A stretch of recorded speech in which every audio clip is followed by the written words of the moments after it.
See this right here is an Arduino Mega, and so this chip right here, right, this is the core thing on the Arduino Mega, and it's got this is the Atmega 2560 microcontroller, and you can see, right, it's got all these little pins that go out. The pins go through traces to some of these breakouts or other devices, and the big thing is that these can generate inputs and outputs, well, generate outputs and accept inputs, but they're limited in the amount of power that can come out of this chip, right? So it should be easy for you to imagine that this trace and what's inside this chip can't output 20 amps. Like, it's just not conceivable, because if each one of these pins output was 20 amps, you would have just an immense amount of current going through, and this guy would light on fire.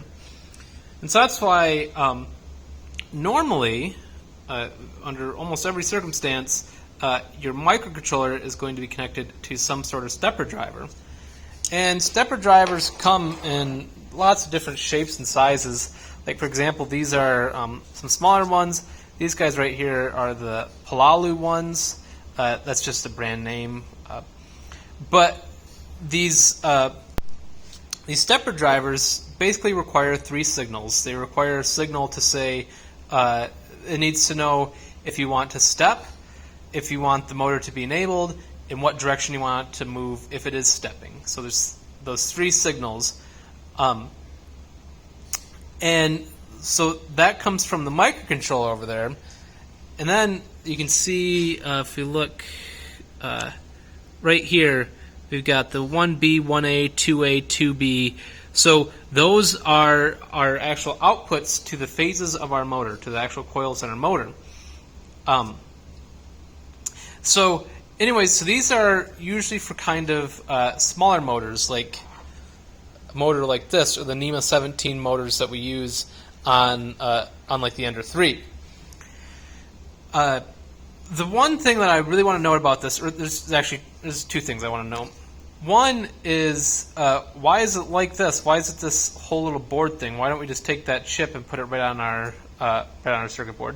Well, in some boards do just have these guys integrated, and sometimes you'll see them still using these sockets.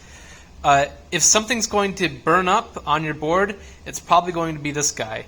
And those chips, right, the black chip right there that actually embodies the real driver, that's kind of hard to desolder for most people. And so, but this guy, pulling it in and out of a socket, is really nice and easy. So that's the reason why these are designed this way, so they can easily be removed, especially when you're doing experimental stuff and things break. You can just pop it out and put a new one. The other thing to be aware of is this component right here. That's actually a potentiometer. And so that potentiometer can be used to adjust the amount of current that this guy feeds out. And so you want to make sure that that is suited for your motor. If your motor is losing torque when it shouldn't be, that means you're probably not giving enough current. If your motor is getting really hot, that means you're probably giving it too much current. Yeah, and so these come in a couple of different varieties. Some of them support even smaller, what's called micro-stepping, which allows you to squeeze out some extra resolution. And yes, I think these guys are also higher current, these purple ones here. But suppose you need to go even higher current for, say, a motor like this, which very likely would not work with these small Palalu ones.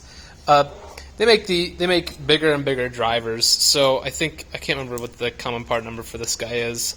But I see the part number there. But anyways, so this can't exactly remember how much current this guy is good for. It looks like it can go up to 3 amps. So this guy is just for bigger stepper motors, and it's got some configuration there. But you see that it actually has the same signals as those smaller drivers, right? It's got the pulse, which is just telling it to step. You've got the direction, and you've got the enable, and then you've got that DC plus and DC minus is what's coming in, and the B and the A, that's just going out to the motor.